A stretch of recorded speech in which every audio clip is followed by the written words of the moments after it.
Praise the lord to everyone. शुणुवा मोर प्रिय प्रत्येक भाई भणी मानक प्रभु प्रचुर भाव में आशीर्वाद करंतु। आसंतु आमने एई समय बाहिनी भूतग्रस्त लोकर सुस्थता विषय आमने आलोचना करिबा। प्रिय ईश्वरंकर लोक माने दिने प्रभु यीशु ख्रीष्ट आपणार मनोनीत शिष्य मानकु कहले संध्या समय आस आर पारिकी जीवा। आउ से समय शिष्य माने जीशु को कौन सी प्रश्न पचारिले नाही। लोक समूह को परित्याग करी जीशुंकर सहित नौकारे समाने यात्रा कले। मोर प्रिय माने जीशु शिष्य मानकु काहेकि आह्वान करुछंती आस आर पारिकी जीवा बोली ए कथा शिष्य माने जानी नाहंती। किंतु जीशु जानी छंती जे आर पारी रे जणे व्यक्ति अछंती जांकु बाहिनी भूत लागिछि। आ जीशुंकर योजना अछि जे से जीवे पुणी तांकु सुस्थता करिवे ता जीवन को रक्षा करिवे। या जीशुंकर योजना तेमे जीशु शिष्य मानकर सहित यात्रा करी आर पारी रे पहुँचिले। आ गरासे मानकर अंचलरू जणे व्यक्तिंकर सहित जीशुंकर भेट होला। मोर प्रिय माने आ जांकु बाहिनी भूत लागिथिला तार पूर्व जीवन केमिति थिला पुणी परवर्ती जीवन केमिति हैला से कथा माने चिंता करिबा। मार्क 5 पर्व 1 रु जदि आमे 20 पद पर्यंत पढ़िबा जांकु बाहिनी भूत लागिथिला आ से समय तार जीवन केमिति थिला माने से समाधि ओ पर्वत रे रहउथिला। द्वितीय विषय से कहारी बसरे रहउ नथिला। तृतीय विषय से प्रस्तर रे आपना को क्षत विक्षत करुथिला। चतुर्थ विषय से चित्कार करुथिला।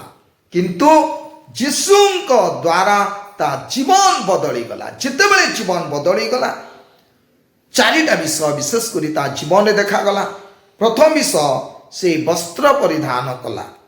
द्वितीय विषय आ तार मन भल होई गला। तृतीय विषय से जीशुंकर पाद तले बसिबार अन्य माने देखिले। आउ चतुर्थ विषय से जीशुंकर विषय साक्ष्य देवाकु लागिला। तेबे मोर प्रिय माने आज आसु आमने चिंता करिबा।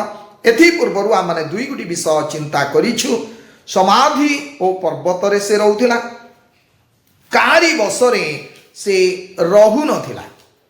आज आमने ए समय चिंता करिबा तृतीय विषय से प्रस्तर रे आपना को क्षत विक्षत करुथिला।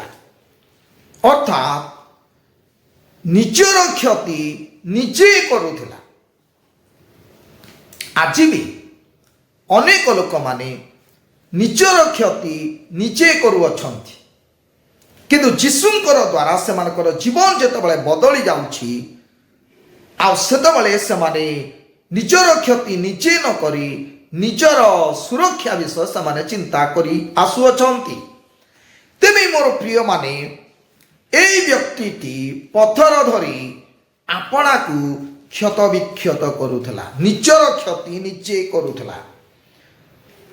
जदि से पत्थर रे आपणार क्षति करुथला निश्चित भाव में शरीरर रक्त बाहरिछि।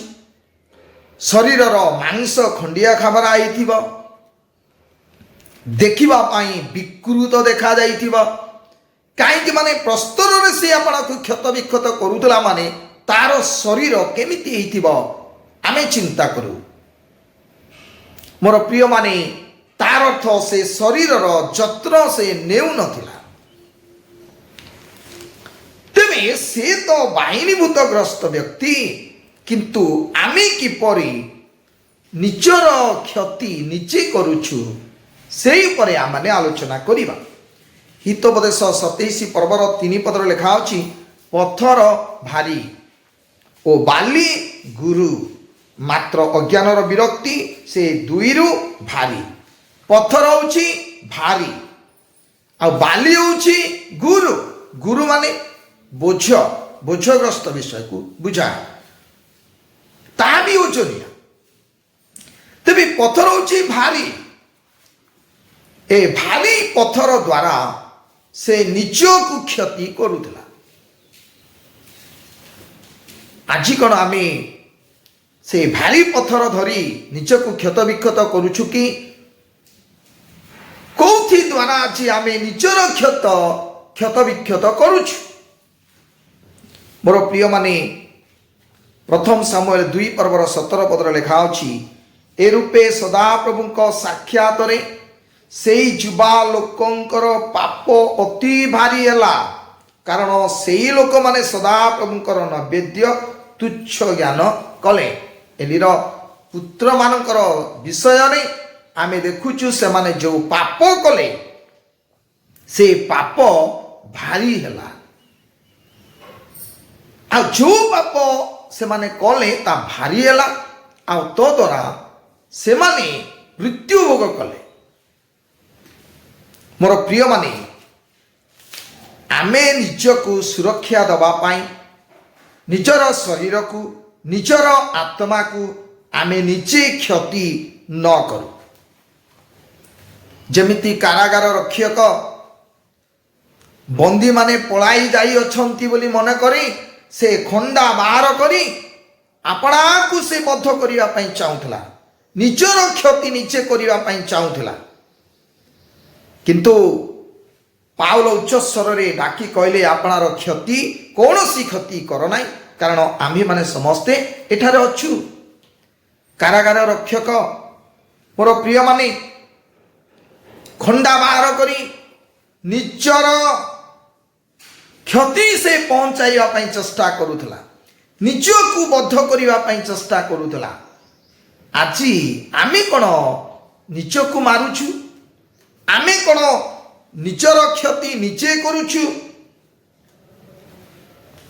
ପ୍ରିୟ ଈଶ୍ୱରଙ୍କର ଲୋକମାନେ, ହିତୋପଦେଶ 8:36 ଲେଖା ଅଛି, ମାତ୍ର ଯେ ମୋ ବିରୁଦ୍ଧରେ ପାପ କରେ ସେ ଆପଣାର ପ୍ରାଣର କ୍ଷତି କରେ।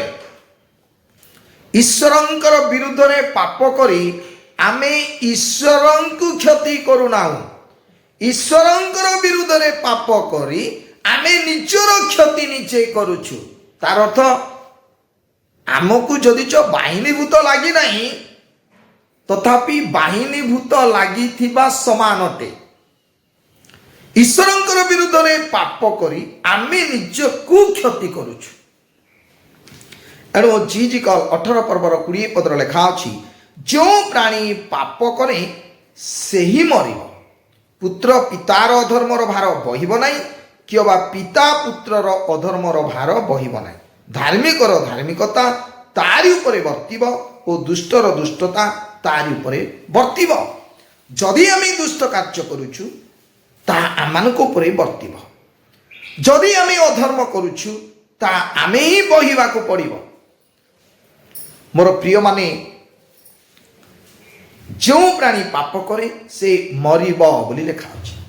ମୁଁ ଯଦି ପାପ କରିବି ତାହେଲେ ମୁଁ ମରିବି, ଆପଣ ଯଦି ପାପ କରିବେ ଆପଣ ମରିବେ। ମୁଁ ପାପ କଲେ ଆପଣ ମରିବେ ନାହିଁ, ଆପଣ ପାପ କଲେ ଆପଣଙ୍କର ସ୍ତ୍ରୀ ମରିବ ନାହିଁ, ଆପଣ ପାପ କଲେ ଆପଣଙ୍କର ପୁତ୍ର କନ୍ୟା ମରିବେ ନାହିଁ। ତାର ଅର୍ଥ, ଆମେ ଯେତେବେଳେ ପାପ କରୁଛୁ, ଅଧର୍ମ କରୁଛୁ, ତାହା ହେଉଛି ଗୋଟେ ଭାରି। ଆଉ ତ ଦ୍ୱାରା ଆମେ କ'ଣ କରୁଛୁ? ନିଜର କ୍ଷତି ଆମେ ନିଜେ କରୁଅଛୁ। ଏଣୁ ଜିରିମିୟ 31:29 ଲେଖା ଅଛି, ମାତ୍ର ପ୍ରତ୍ୟେକ ଲୋକ ନିଜ ଧର୍ମ ସକାଶୁ ମରିବ, ଆଉ ଯେଉଁ ଜନ ଅମ୍ଳ ଦ୍ରାକ୍ଷା ଫଳ ଖାଏ ତାହାରି ଦାନ୍ତ ଖଟା ହେବ। ଆମେ ଯଦି ଗୋଟେ ଆମ୍ବିଳିଆ ଜିନିଷ ଖାଇବା, ଆମର ଦାନ୍ତ ଖଟା ହେବ। ଆମେ ଖାଇବା ଦ୍ୱାରା ଅନ୍ୟର ଦାନ୍ତ ଖଟା ହେବ ନାହିଁ। ମୋର ପ୍ରିୟମାନେ, ଆଜି ଆସୁ ଆମମାନଙ୍କର ଜୀବନରେ ଦୁଷ୍ଟତା କାର୍ଯ୍ୟ ଆମେ ନ କରୁ, ପାପ ନ କରୁ, କାରଣ ଆମର ହିଁ କ୍ଷତି ହେଉଅଛି। ଏଣୁ ଗାଲାତୀୟ 6:7 ଲେଖା ଅଛି, ଭ୍ରାନ୍ତ ନ ହୁଅ, ଈଶ୍ୱର ବିଦ୍ରୂପର ପାତ୍ର ନୁହନ୍ତି, କାରଣ ମନୁଷ୍ୟ ଯାହା ବୁଣେ ତାହା ହିଁ କାଟିବ। ଆମେ ଯାହା ବୁଣିବୁ ଆମେ ହିଁ ତାକୁ କାଟିବାକୁ ପଡ଼ିବ। ଏଣୁ ଆମେ କ'ଣ ବୁଣୁଛୁ ସେ ବିଷୟରେ ଆମେ ସତର୍କ ହେଉ। ଏହା ଡିଆଁ ରୋଗ ନୁହେଁ। ଜଣକୁ ଗୋଟିଏ ରୋଗ ହେଲେ ଅନ୍ୟକୁ ଡିଏଁ। ଜଣକୁ ଯଦି ରୋଗ ହୁଏ ତାର ସଂସ୍ପର୍ଶରେ ଯିବା ଦ୍ୱାରା ସେଇ ରୋଗ ଅନ୍ୟକୁ ଡେଇଁଯାଏ, କିନ୍ତୁ ଏଇଟା ସେମିତି ନୁହଁ। ଆମେ ଯଦି ପାପ କରିବୁ ଆମେ ନିଜର କ୍ଷତି ଆମେ କରିବୁ। ମୋର ପ୍ରିୟମାନେ, ଯେମିତି ଲୋଟଙ୍କର ସ୍ତ୍ରୀ ପଛକୁ ଅନାଇଲା, ଆଜ୍ଞାର ଅବାଧ୍ୟ ହେଲା, ସେ ନିଜେ ଲବଣ ସ୍ତମ୍ଭ ହେଲା। କିନ୍ତୁ ସେ ପାପ କରିବା ଦ୍ୱାରା, ଅବାଧ୍ୟ ହେବା ଦ୍ୱାରା, ଆଜ୍ଞା ଅମାନ୍ୟ କରିବା ଦ୍ୱାରା ଲୋଟ ଲବଣ ସ୍ତମ୍ଭ ହେଇନାହିଁ, କିନ୍ତୁ ତା ସ୍ତ୍ରୀ ଭୁଲ କଲା, ସେ ଲବଣ ସ୍ତମ୍ଭ ହେଲା। ଏଣୁ ମୋର ପ୍ରିୟମାନେ, ଆଜି ଆସୁ ଆମମାନଙ୍କର ଜୀବନରେ ପାପ କରି ଆମେ ନିଜର କ୍ଷତି ଆମମାନେ ନିଜେ ନ କରୁ। ଏଣୁ ଆମମାନଙ୍କର ଜୀବନରେ ପାପ ନ କରି ଧର୍ମରେ ଆମମାନେ ଜୀବନ ଯାପନ କରିବା ଦରକାର। ଏଣୁ ଲେଖା ଅଛି ପ୍ରଥମ ପିତର 2 ପର୍ବ 1-3 ପଦ ପର୍ଯ୍ୟନ୍ତ ଯଦି ପଢ଼ିବା, ଲେଖା ଅଛି ଅତବ ପ୍ରଭୁ ଯେ ମଙ୍ଗଳମୟ, ଏହା ଯଦି ଆସ୍ୱାଦନ କରିଅଛ, ତାହେଲେ ସମସ୍ତ ପ୍ରକାର ଦୁଷ୍ଟତା, ଛଳ, କପଟ, ଈର୍ଷା ଓ ପରନିନ୍ଦା ପରିତ୍ୟାଗ କରି ନବଜାତ ଶିଶୁ ତୁଲ୍ୟ ପାରମାର୍ଥିକ ଅମିଶ୍ରିତ ଦୁଗ୍ଧ ପାନ କରିବାକୁ ଇଚ୍ଛା କର, ଯେପରି ତଦ୍ୱାରା ପରିତ୍ରାଣାର୍ଥେ ବୃଦ୍ଧି ପାଇପାର। ମୋର ପ୍ରିୟମାନେ, ଯଦି ଛଳ ଅଛି, କପଟ ଅଛି, ଈର୍ଷା ଅଛି, ପରନିନ୍ଦା ଅଛି, ପରିତ୍ରାଣାର୍ଥେ ବୃଦ୍ଧି ପାଇବା ପାଇଁ ତାହା ଅସୁବିଧା କରିବ, କ୍ଷତି କରିବ। ଏଣୁ ପ୍ରଭୁଙ୍କର ନିମନ୍ତେ ବଢ଼ିବାକୁ ହେଲେ, ପ୍ରଭୁଙ୍କର ସାନ୍ନିଧ୍ୟକୁ ଅନୁଭବ କରିବାକୁ ହେଲେ,